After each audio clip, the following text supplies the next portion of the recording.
tokoh masyarakat, para ayahanda, Ustadz Jazuri, Bapak Haji Zain Maulana, Bapak RT, Bapak-bapak, ibu-ibu, seluruh jamaah, mohon ridho saya tidak absen satu persatu, namun tidak mengurangi rasa cinta, ta'zim, hormat kepada seluruh jamaah. Hello, how are you? Hi.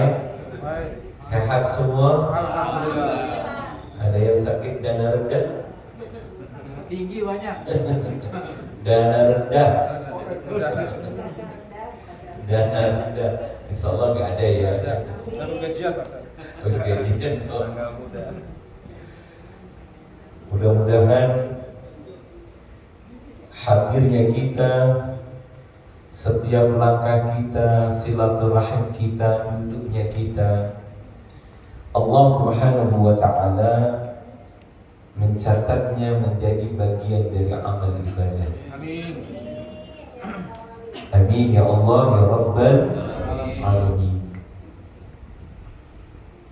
Salawat teriring salam, semoga Allah sampaikan kepada uswah, qudwah, hasanah kita, baginda Rasulullah Muhammad sallallahu alaihi wasallam, kepada seluruh keluarga beliau, para sahabat-sahabat beliau.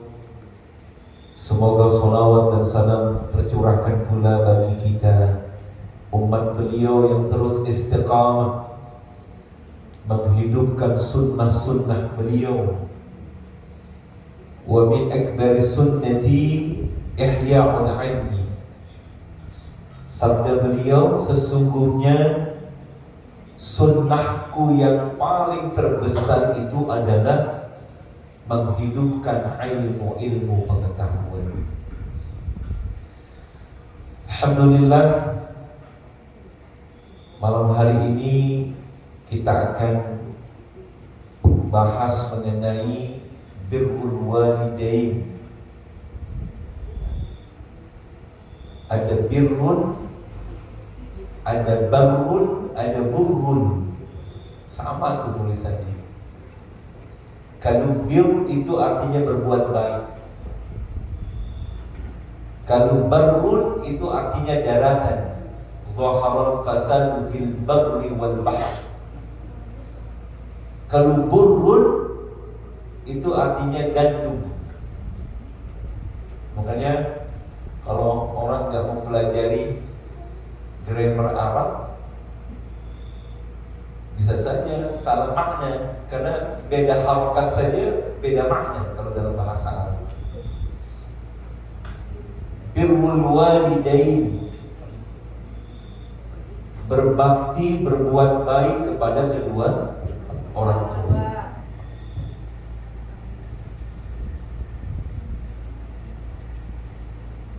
Saya mengutip dari ungkapan Ibnu Abbas radhiyallahu anhu.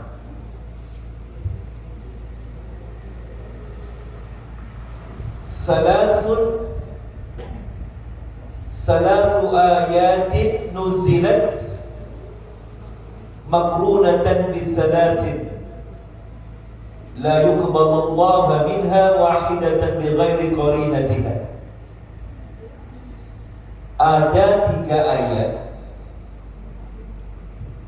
yang Allah Subhanahu wa Ta'ala turunkan berbarengan dengan qarinahnya, pendampingnya. Jika salah satunya itu tidak dijalankan, maka semua amal ibadahnya tidak diterima. Yang pertama, ati'u Allah wa ati'u Rasul. Ketika Allah menyuruh kita, memerintahkan kita untuk mentaati segala perintah-perintah Allah, qarinahnya disertai dengan perintah mentaati Rasulullah sallallahu alaihi. Maka jika ada orang yang hanya mentaati perintah Allah akan tetapi dia tidak mentaati perintah-perintah Rasulullah, maka nggak akan diterima amal ibadah. Karena firman Allah, "Wa ma atakumur rasulu fakhudhuh." Apa yang datang kepada kalian dari Rasulullah ambillah. "Wa ma nahakum anhu fantahu." Dan apa yang Rasulullah larang maka jauhkan. Selalu dia itu berdampingan. Yang kedua, wa aqimus shalah wa atuz zakah. Dirikanlah salat dan tunaikan zakat. Jadi kalau ada orang yang sholatnya rajin, dijaga betul 5 waktu sholatnya,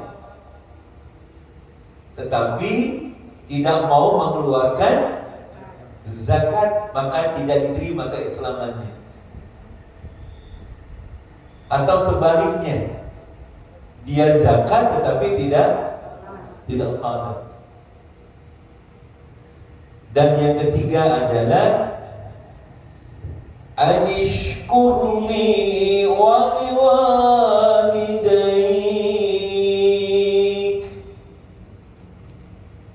Hendaknya kalian bersyukur kepadaku, kata Allah, dan hendaknya kalian bersyukur kepada kedua orang tua. Jadi ada vertikal dan horizontal. Ada ibadah yang berhubungan langsung dengan Allah, salat. Horizontalnya zakat.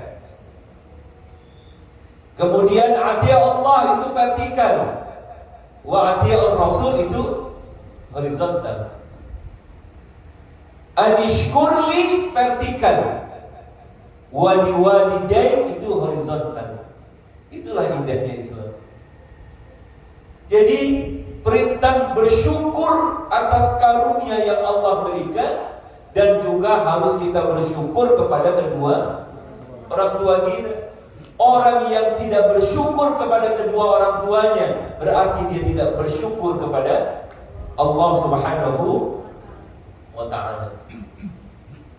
Tadi kali kita baca itu, wa qada rabbuka alla ta'budu illa iyyah wa bil walidaini ihsana.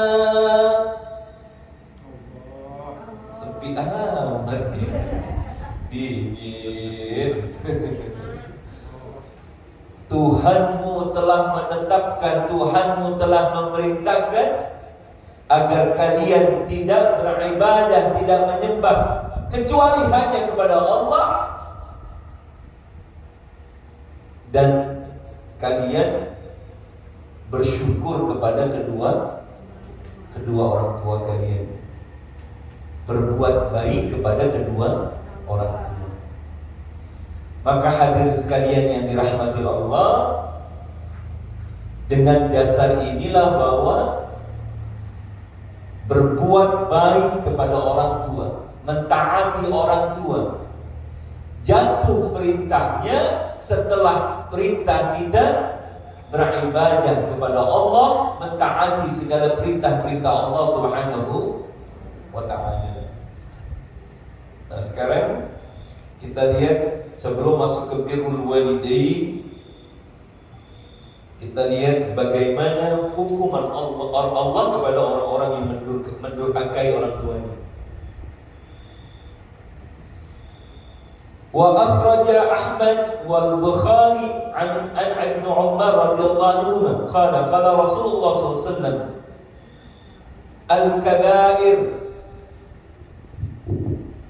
al-kabair itu artinya dosa-dosa besar. Kalau dosa kecil barangkali bisa ditutup, dihapus dosa itu dengan memperbanyak istighfar.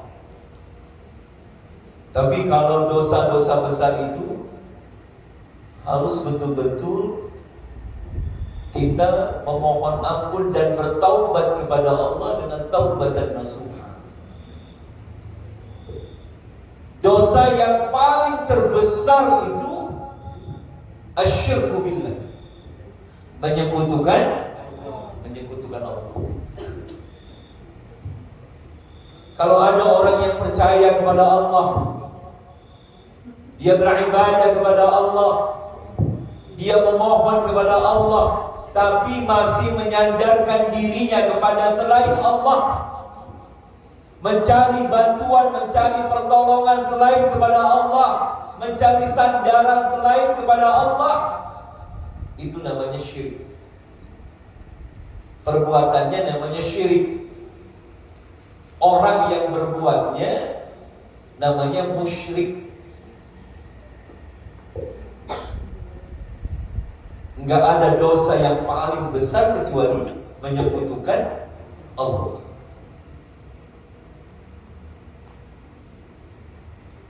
Ada orang pengen usahanya lancar, datang ke Gunung Kidul, Gunung Kawi, dia tanya sama mbahnya, "Mbah piye to, Mbah?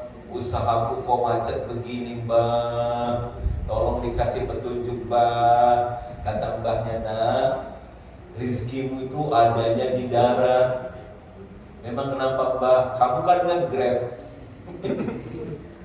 Jadi di darat rizkinya, bukan di laut. Kamu kan nge-grab.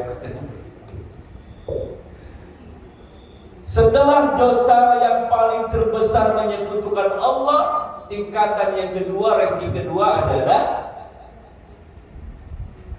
u'aqun liwalidain wa uququl walidain. Dosa yang terbesar setelah menyekutukan Allah adalah dosa durhaka kepada kedua orang tua.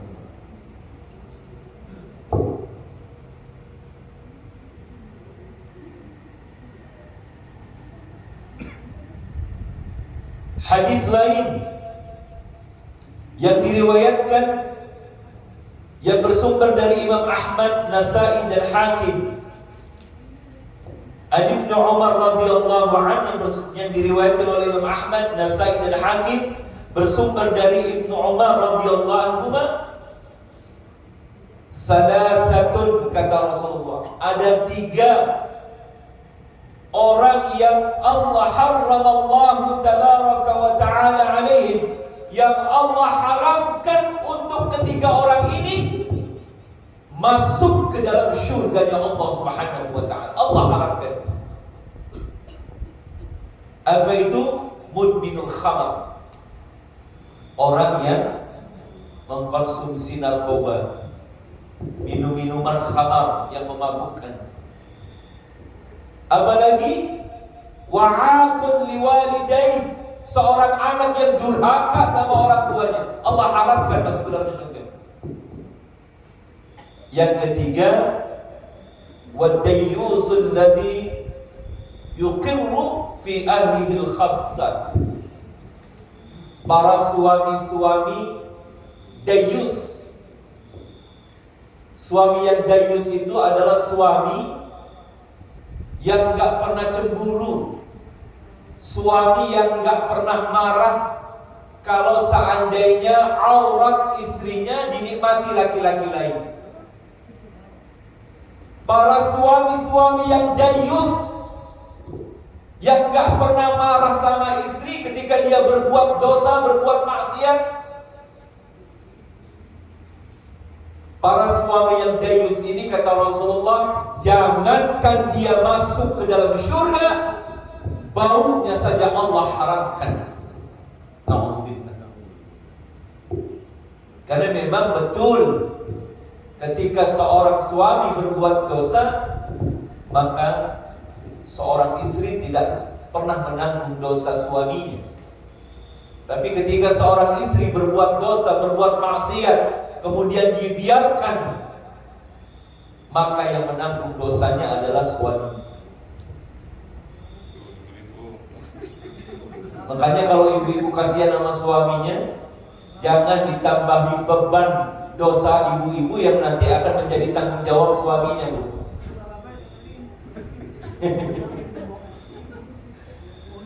Ya, Pak? Jadi ada suami yang cuek, bebek, masa bodoh. Suami istri mau pergi kemana, jalan dengan siapa, mau pulang jam berapa, masa bodoh. Na'udzubillah summa na'udzubillah.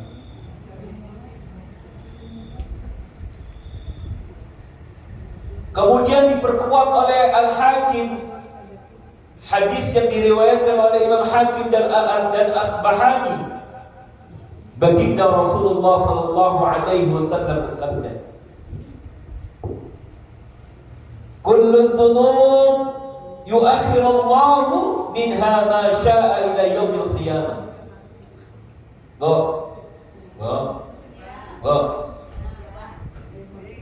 Kata Rasulullah begini, sabda beliau, setiap dosa yang dilakukan oleh manusia, setiap dosa yang dilakukan oleh seseorang itu, maka balasannya Allah tunda sampai datangnya hari akhir. Inilah keistimewaan umatnya baginda Rasulullah SAW. Jadi setiap kita berbuat dosa, berbuat salah, itu Allah gak langsung balas di dunia ini. Allah tunda sampai datangnya hari kiamat. Illa uququl walidain, kata Rasulullah, kecuali dosa seorang anak kepada kedua orang tuanya, Allah segerakan siksaannya, balasannya. Fa innallah yu'ajjiluhu li sahibihi fil hayat. Sesungguhnya Allah akan menyegerakan balasan bagi anak yang durhaka kepada orang tuanya selagi masih dia hidup.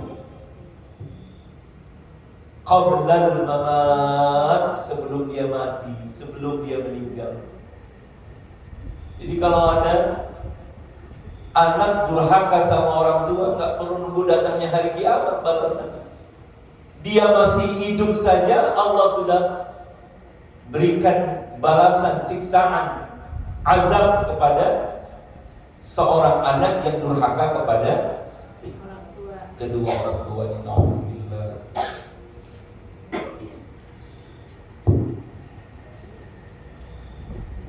Kemudian apa sih batasan durhaka ini? Seperti apa batasan durhaka anak sama orang tua ini? Dari Khatib, man ahzana walidahi faqad aqahuma. Kalau ada seorang anak dengan sebab ucapannya, dengan sebab sikapnya, sampai membuat ibunya atau bapaknya tuh meneteskan air mata karena sedih dari ucapan anaknya, faqad aqahuma, maka sungguh anak itu sudah termasuk durhaka sama orang tuanya.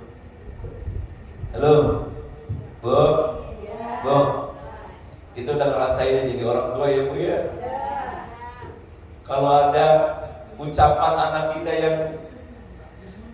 yang sepertinya agak tinggi aja sedikit, ngomongnya tuh agaknya gimana rasa hati kita? Perih nggak? Sedih nggak Pak kira-kira? Masya Allah. Sakitnya tuh di sini. Masya Allah. Perjuangan apa namanya?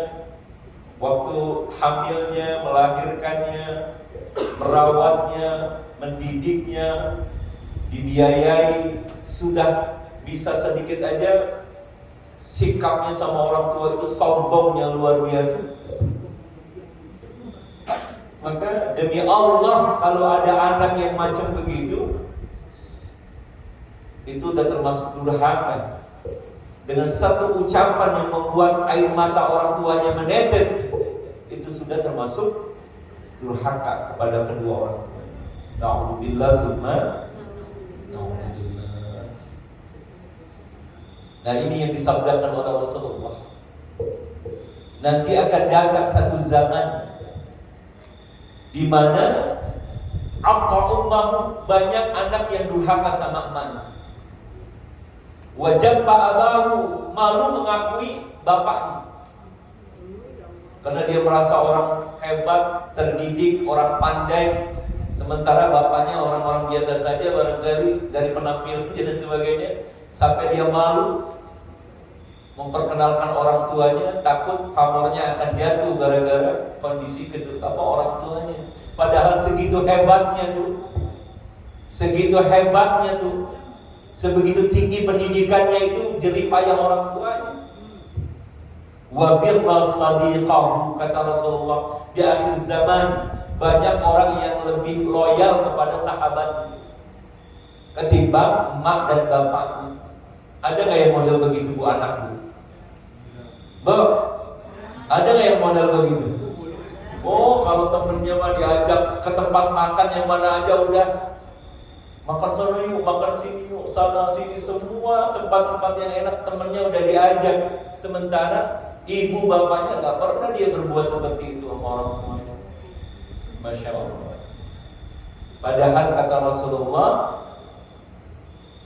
jangankan lagi harta kita, hartamu dan jiwamu itu milik orang tuamu. Jangankan lagi baru mobil kita, baru rumah kita, jiwa kita saja milik orang tua kita. Maka dalam hukum Islam itu kalau orang tua bunuh anak nggak kena had, karena memang anak milik bapaknya. Tapi kalau dalam hukum kita tetap ada seperti itu. Nah, Bapak Ibu sekalian yang dirahmati Allah Subhanahu wa taala. Sekarang baru kita masuk kepada birrul walidain. Hadis yang diriwayatkan oleh Syekhani dari Ibnu Mas'ud radhiyallahu anhu, qala sa'atu Rasulullah sallallahu alaihi wasallam. Ibnu Mas'ud pernah bertanya kepada Rasulullah, "Ya Rasulullah, duhai baginda Rasul, ayul amal ahabbu ilallah, perbuatan apa yang paling dicintai oleh Allah Subhanahu wa taala? Amal perbuatan apa yang paling Allah cinta, paling Allah suka?" Maka dijawab oleh baginda Rasulullah, as-salatu ala waqtiha. Yang pertama adalah salat pada waktunya, tidak menunda-nunda waktu salat. Yang kedua adalah summa ma ya Rasulullah, ayu ya Rasulullah. Kemudian setelah salat tepat pada waktunya, apalagi ya Rasul? Birrul walidain, berbuat bakti kepada kedua. Jadi memang selalu dalam ayat, dalam hadis, perintah berbuat baik sama orang tua itu adanya setelah berbuat baik kepada Allah, perintah mentaati Allah. Salat itu kan hubungannya kepada Allah. Setelah itu birrul walidain, berbuat baik kepada kedua orang tua.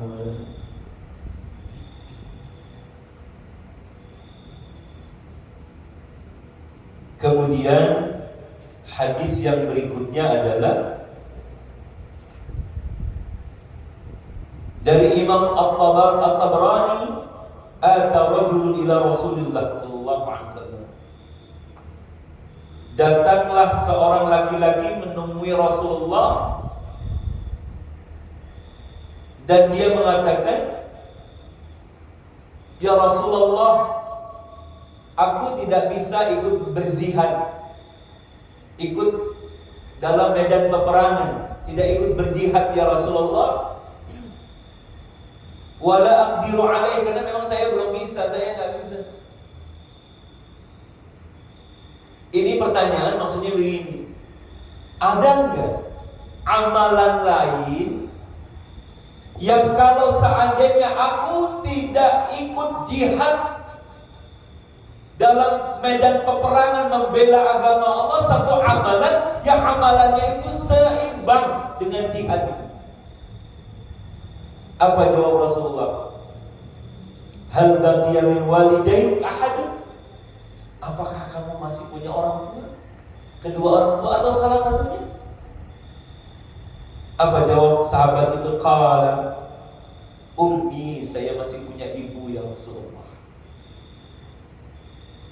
Qala qatil lillahi fi birriha fa idza fa'alta fa anta hajjun wa mu'tamirun wa mujahidun, kata Rasulullah. Ada cara lain. Kalau memang kamu gak bisa berjihad, kau berbakti kepada ibumu yang masih ada, kau melayani ibumu yang masih ada, itu nilainya sama dengan kamu berjihad di jalan Allah Subhanahu wa ta'ala.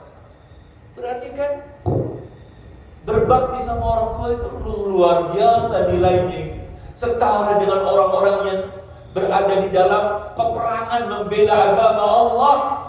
Fa'anta hajjun, bahkan sama nilainya dengan kau melaksanakan ibadah haji. Wa mu'tamirun, sama nilainya dengan kau melaksanakan ibadah umrah. Wa mujahidun, sama nilainya dengan kalian berjuang di jalan Allah. Jadi berbuat baik sama orang tua itu ukurannya sama dengan jihad di jalan Allah, dengan haji, dengan umrah. Kalau ada orang ziarah kemana-mana, semua wali sampai, tapi ziarah ke makam orang tuanya yang dekat gak pernah sampai. Ada yang model begitu? Masya Allah.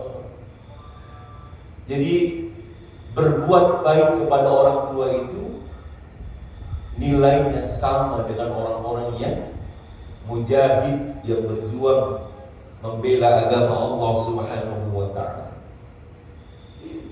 Terakhir, lalu apa yang bisa kita lakukan membuktikan bakti kita kepada orang tua yang masih ada? Ketika Rasulullah SAW ditanya, ya Rasulullah, ummi qad matat,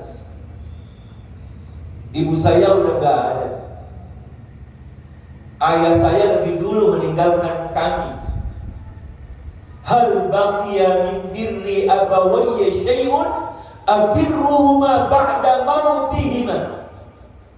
Ya Rasulullah, apa masih ada kesempatan untuk aku berbuat bakti, aku berbuat baik kepada kedua orang tuaku yang sudah berpulang ke rahmatullah? Nyesal dia. Dulu selama orang tuanya ada, ibunya ada, bapaknya ada, kurang diperhatiin. Kalau udah gak ada baru terasa. Akhirnya dia bertanya kepada Rasulullah, ya Rasulullah, apakah masih ada kesempatan saya berbuat baik sama ibu bapak yang udah gak ada? Maka dijawab oleh Rasulullah, qala na'am, iya, masih ada, kata Rasulullah. Jadi berbuat baik itu bukan hanya sewaktu orang tua kita ada, tapi sampai mereka sudah tidak ada pun ada perintah untuk berbuat baik kepada orang tua kita. Apa yang pertama? As-salatu alaihima. Doakanlah untuk kedua orang tua. Minimal tuh habis salat kita berdoa, Rabbighfirli wa liwalidayya warhamhuma kama rabbayani shaghira.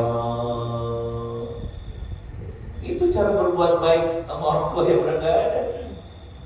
Apalagi wastighfar lahuma, kau mintakan ampun kepada Allah untuk keduanya. Habis salat tuh kita baca astaghfirullahal azim li wa liwalidayya wa li ashabil huquq wajibati alayya wa li masyayikhina wa li ustadina wa li ikhwanina wa li qarabatina. Semua kita doakan. Nah, pertanyaannya begini, Bapak Ibu. Ketika seorang khatib berkhutbah di penghujung khutbahnya dia tidak berdoa, doanya begini. Allahumma ighfir lil muslimina wal mu'minina wal ahya'i minhum. Si khatib tidak baca doa ini, maka tidak sah khutbahnya. Kenapa begini? Ternyata begini.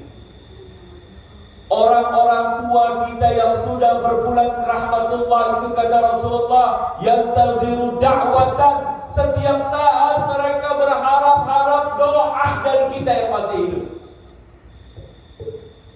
Mana anakku? Anakku yang telah memberikan ilmu, anakku yang telah memakai pakaianku, anakku yang telah mengambil warisanku.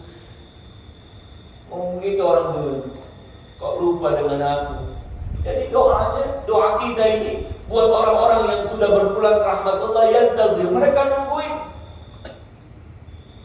Kalau seandainya doa kita itu sampai kepada seluruh almarhumin, orang tua kita, ibu kita, kakek kita, nenek kita, abang kita, adik kita, om kita, tante kita yang kita doakan sampai kepada mereka, maka kata Rasulullah, mereka yang ada di dalam kubur itu merasakan kebahagiaan, kegembiraan melebihi daripada orang yang bahagia mendapatkan dunia beserta seluruh isi-isinya. Subhanallah. Maka cukup anak itu durhaka kalau seorang anak lupa mendoakan orang tuanya, termasuk durhaka. Dan dalam hadis dijelaskan ternyata begini, Bu. Salah satu penyebab Allah sempitkan rezeki seorang hamba, kata Rasulullah, ketika dia lupa mendoakan orang tuanya. Jadi barangkali kita introspeksi diri, kenapa ya kok jadi begini, kok usaha jadi sempit, kok bisnis nggak gagal terus, ini kenapa ini? Mungkin salah satu penyebabnya kita kurang doain orang tua kita. Dan ternyata tuh, ketika khatib bilang Allahumma ighfir lil muslimina wal muslimat wal mu'minina wal mu'minat al ahya'i minhum wal amwat, itu para orang tua yang sudah berpulang ke rahmatullah, yang dilupakan oleh anaknya, yang gak pernah didoakan oleh keluarganya. Mereka berebut untuk mendapatkan doa si khatib itu. Itulah alasannya kenapa mendoakan orang-orang mukmin muslim yang masih hidup dan yang sudah wafat itu menjadi bagian syarat dari sahnya khutbah. Maka salah satu cara berbuat baik sama orang tua yang sudah gak ada, doakan, mohonkan ampun kepada Allah. Banyaklah ceritanya, nanti kita lanjutin deh. Kayaknya udah pada ngantuk ya. Udah capek ya. Terusin kan deh. Yang ketiga, infadu ahdihim min ba'di mautihim. Kalau kita mau berbuat baik sama orang yang tua yang udah gak ada, wujudkan harapan-harapan orang tua yang semasa hidupnya itu belum kesampaian sampai dia wafat. Misalkan begini, aduh bapak pengen banget ibadah haji, bapak pengen umrah, atau bapak pengen datang nyumbang ke masjid itu gitu. Sampai dia wafat, beliau wafat, itu gak kesampaian. Maka anak yang soleh itu mewujudkan tadi itu niat orang tua yang gak kesampaian, dibadalkan hajinya, dibadalkan umrahnya, ucapannya, janjinya untuk membangun madrasah atau apapun, didatangin panitia pembangunannya. Dulu orang tua saya katanya pernah janji akan beri 100 sak sampai bagaimana? Iya dulu, ya sekarang saya tunaikan ini. Itu anak yang soleh. Yang terakhir, membangun silaturahim yang pernah dulu dibangun oleh orang tua kita, jangan pernah diputuskan. Itu cara berbuat baik kepada orang tua yang sudah ada. Jadi kesimpulannya, hadirin sekalian yang dirahmati Allah, birrul walidain ini, berbuat baik kepada kedua orang tua, perintahnya itu setelah perintah kita menyembah Allah Subhanahu wa ta'ala. Jadi begini, hadisnya begini, Pak. birru abaakum tabirrukum abnaukum. Ini penutupnya. Berbuat baiklah kamu kepada kedua orang tuamu. Nanti pada saatnya kau punya anak, kata Rasulullah, pasti anakmu pun akan berbakti kepadamu. Itu kata Rasulullah, yang bilang Rasulullah, berbaktilah kamu kepada orang tuamu. Saatnya nanti kau punya anak, pasti anakmu pun akan berbakti kepadamu. Jadi jangan salahin anak mulu. Kalau ada anak kita yang kurang dengar kata kita, mungkin kita juga dulu begitu sama mama kita, sama papa kita kan. Ya, jadi sekarang anak kita pun begitu sama kita. Jadi harus introspeksi diri juga kita ya, ibu bapak. Mungkin barangkali apa yang dilakukan anak-anak kita kepada kita dulu, kita juga begitu sama orang tua kita. Ya. Kira-kira begitu? Kira-kira begitu, setuju nggak? Ya mungkin barangkali penyebabnya itu. Ini kan Rasulullah yang bilang seperti itu. Kalau kita berbuat baik sama orang tua, insya Allah pada gilirannya nanti kita punya anak kita akan begitu. Tahadus bin ni'mah dan fakal. Saya menyebutkan nikmat saya, bersyukur kepada Allah. Saya, umi saya, ibu saya itu 3 tahun stroke. Alhamdulillah, saya bisa menemani beliau sampai akhir hayat. Saya mandikan, saya gantikan pakaiannya. Kalau beliau buang air besar, kecil, saya suapin makannya. Sebelum saya ceramah tuh, padahal saya udah pakai gamis rapi, mau berangkat khutbah, kemudian ibu tuh buang air besar, saya buka lagi tuh, gitu kan? Karena ini Masya Allah, saya bilang kalau teman-teman nasihatin, Allah memberikan karunia yang luar biasa kepada antum. Saya masih diberikan kesempatan berbuat baik sama orang tua. Dan Alhamdulillah, apa yang saya rasakan ini karena memang saya yakin ini keberkahan saya berbuat baik sama ibu saya, bapak saya juga begitu sama. Nah, jadi ini tahadus bin ni'mah saja, bukan lagi ujub atau takabur, bukan ini. Saya rasakan betul memang itu kita berbuat baik kepada orang tua itu Allah akan datangkan keberkahan. Barangkali ini ya Bapak Ibu sekalian yang dirahmati Allah, ada yang perlu dibahas barangkali yang bisa saya jawab, enggak ya PR lah. Terima kasih. Silakan.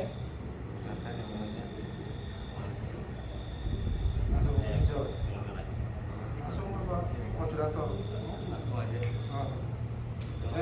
Silakan kalau ada yang mau bertanya. Ya Pak aja.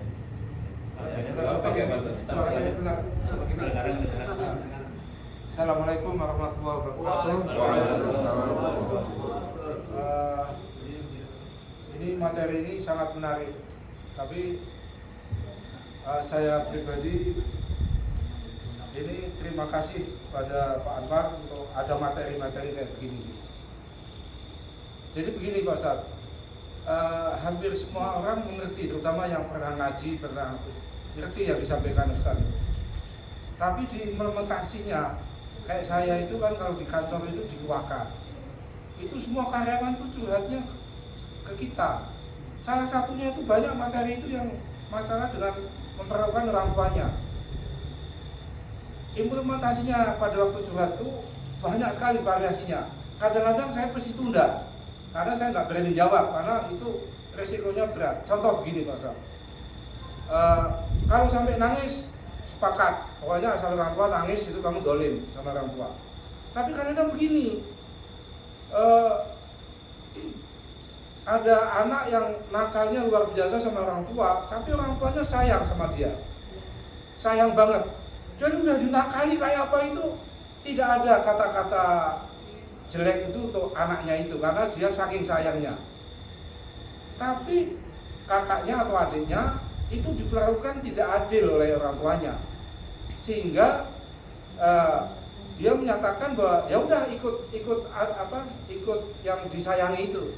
Sedangkan yang disayangi itu tidak sayang sama ibunya, sehingga ibunya itu tidak istilahnya, katakanlah minta makan kadang-kadang ditunda-tunda, kadang-kadang nggak ditemani, minta ditemani, itu tetap maunya di rumah situ terus itu, nggak mau ikut ke kakaknya. Nah yang kayak gitu yang kadang-kadang bagaimana nih Pak? Dia nanya gitu, statusnya dia dolim nggak? Karena tidak, ibunya itu nggak mau pindah, adiknya yang di ketempatan itu nggak mau berbakti gitu sama orang tuanya itu. Jadi kalau kita diamkan kan dolim, karena itu ikut adiknya tapi tidak terawat dengan baik. Kalau saya cerita contoh-contoh mungkin ada puluhan atau bahkan bisa ratusan variasinya supaya begitu. Yang kedua, contoh yang paling nyata, dia bilang gini orang tuanya kepada si karyawan ini, kamu lebih keluar aja, ngapain kamu nggak berbakti sama saya? Kamu kan tahu agama, begitu. Dia kerja di Jakarta sini, orang tuanya di Jawa Timur, disuruh keluar. Bagaimana ini Pak? Saya keluar tapi kan nanti nggak kerja apa-apa di sana gitu. Yang kayak gini, ini dolim nggak dia kepada orang tuanya? Karena dia nggak taat. Nah, saya cuma kasih ilustrasi. Uwais Al-Qarni bahwa itu Yaman itu sampai mau haji nggak jadi, gendong ibunya, merawat ibunya. Saya kasih contoh itu.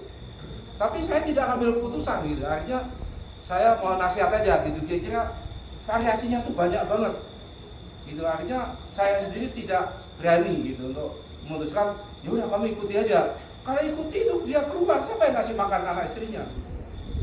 Atau memang orang tua itu pasti harus diikuti gitu Pak Ustadz, kira-kira begitu omongannya. Ya. Gitu, kira-kira Pak Ustadz. Pertama, untuk para orang tua, Ya. kata Rasulullah SAW dalam sabda beliau, "Adilu baina auladikum." Bersikap adillah kalian kepada sesama anak-anak kalian. Karena perilaku tidak adilnya orang tua itulah yang membuat seorang anak jadi ongkok, jadi durhaka sama orang tuanya.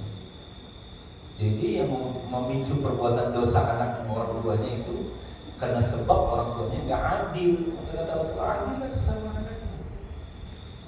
Misalkan begini, membangun kecemburuan sosial di sesama anak. Kalau anaknya yang kaya, ketika main, masya Allah nyambutnya luar biasa. Sampai anak-anaknya pun itu sangat disayangi sama neneknya gitu. Karena yang ini kaya gitu.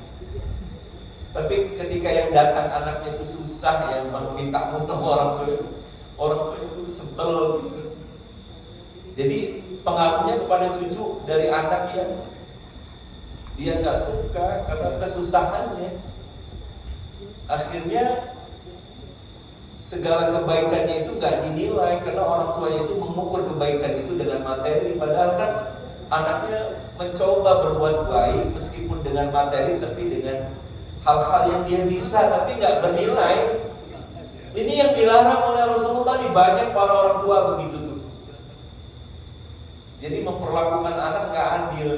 Kalau yang kaya dimuliakan betul, dihormati betul, dimasakin, disiap, disambut. Tapi kalau yang susah mah, ada orang tua yang begitu. Ini tidak diajarkan oleh Rasulullah. Nah, terkadang begini,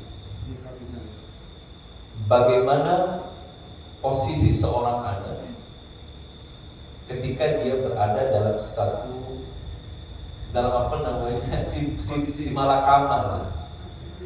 Satu sisi dia harus berbuat baik kepada orang tuanya, di sisi lain ketika dia menuruti orang tuanya, dia akan mendapatkan masalah yang lain. Ya, jadi begini. Wa in jahadaka 'ala ta'dil, kalau seandainya ada sesuatu dalam Al-Quran itu yang tidak sependapat dengan orang tuamu, maka pertama, fala taqul lahumā uff wa la tanharhumā wa qul lahumā qawlan karīmā. Boleh dibantah orang tua itu, tapi dengan wa qul lahumā, bahasa-bahasa yang lembut, jangan dipatahkan hatinya. Boleh memberikan argumen, memberikan alasan, tapi bukan berarti menggurui, menganggap orang tuanya itu salah. Yang namanya orang tua salah juga gak ada salahnya. Gitu konsepnya itu. Boleh kalau kita nggak sependapat, silakan sampaikan. Tapi wa qul lahum qawlan karima, katakan sesuatu orang tua itu dengan yang lembut. Waqfid lahum janaha zulli, di depan orang tua itu rendahkan sayapmu. Misalkan bapaknya hanya ya petani kampung, anaknya seorang direktur, tetap saja di hadapan orang tua itu dia anak. Rendahkan sayapmu, jangan kau tunjukkan kehebatanmu di hadapan orang tua. Wala takun lahum ma'ud, berkata saja haram. Itu haram. Berkata saja haram, apalagi sampai ada anak yang misalkan bicara sama orang tua itu sambil melotot-melotot.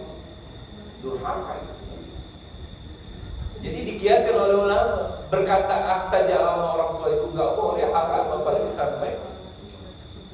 Kalau bahasa ulama itu tadallul, menjadi orang yang hina, seperti seorang budak di hadapan majikannya. Tapi terbalik kata Rasulullah, tanda akhir zaman nanti posisi orang tua menjadi budak dan anak itu menjadi majikan. Itu tanda-tanda akhir zaman. Nah seperti itu barangkali. Jadi boleh diingatkan sama teman-teman kita ketika curhat. Ya kalau memang ada sesuatu yang gak sependapat, silakan boleh disampaikan, tapi dengan cara-cara yang baik. Seperti itu. Ya. Ada lagi? Apa udah malam? Kayaknya udah. Ya baik, kalau memang gak ada, kita cukupkan sampai di sini. Terima kasih atas perhatiannya. Mohon maaf jika apa yang saya sampaikan banyak khilaf dan kekeliruan. Kita baca doa kafaratul majlis sama-sama. Bismillahirrahmanirrahim. Subhanakallahumma wa bihamdika asyhadu an la ilaha illa anta astaghfiruka wa atubu ilaik. Wa sallallahu ala sayyidina Muhammadin wa ala alihi wa sahbihi wa sallam. Alhamdulillahirabbil alamin. Wassalamualaikum warahmatullahi wabarakatuh.